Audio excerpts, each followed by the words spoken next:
10,000 మంది ఎవరు పంచాయతీ లెవెల్లో సచివాలయం.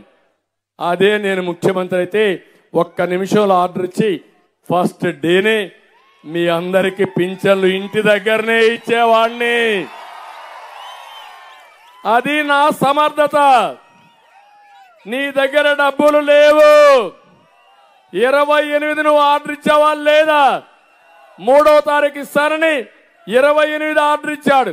అంటే చంపేయడానికి ముందుగానే పథకం వేశాడు. మళ్ళా శవ రాజకీయాలకు తెరదీసిన వ్యక్తి జగన్మోహన్ రెడ్డి. ఈరోజు 32 మంది చనిపోయారన్నావు. అవి ప్రభుత్వ హత్యలవన్నీ నువ్వే చంపావు. పోలీసులు ఈ జగన్మోహన్ రెడ్డి పైన కేసు పెట్టండి, లోపల వేయండి. వేయాలా లేదా? నేను ఈ యొక్క వృద్ధులకి వీళ్ళందరికీ నేను ఒకే మాట చెప్పా. 200 రూపాయలు పింఛన్ 2000 రూపాయలు చేసింది నేను. అవునా కాదా? అవునా కాదా? ఆ రోజు కూడా ఒక మాట చెప్పా. మీ ఇంటికి ఒక పెద్ద కొడుకుగా ఉంటా, మీ పిల్లలు చూసుకోకపోయినా నేను 2000 రూపాయలు ఇచ్చి మీ పిల్లలు చూసుకునే విధంగా చేస్తానని చెప్పి చేసిన వ్యక్తిని నేను. అవునా కాదా అని మిమ్మల్ని అడుగుతున్నా.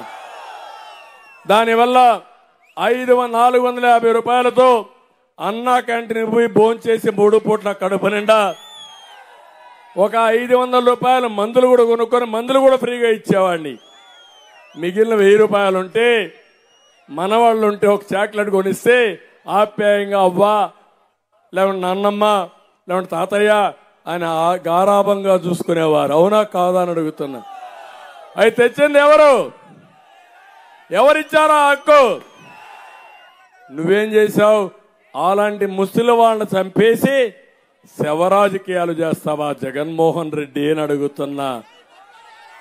ఇది శవరాజకీయం అవునా కాదా అని మిమ్మల్ని అడుగుతున్నా. దీన్ని ఆమోదిస్తారా అని మిమ్మల్ని అడుగుతున్నా. అందుకే నేను ఒకటే చెప్తున్నా, ఇలాంటి నీచమైన రాజకీయాలు చేయొద్దు. రాష్ట్రాన్ని వల్లకాడు చేయొద్దు, శ్మశానం చేయొద్దు. ఇది మంచిది కాదు. ఇప్పటికైనా చెప్తున్నా, మీ డిఎన్ఏలో వైసీపీ డిఎన్ఏలో శవ రాజకీయాలున్నాయి. తెలుగుదేశం డిఎన్ఏలో సేవా రాజకీయాలున్నాయి. శవ రాజకీయాలకి సేవా రాజకీయాలకు వ్యత్యాసం తెలుసా తమ్ముళ్ళు అని మిమ్మల్ని అడుగుతున్నా.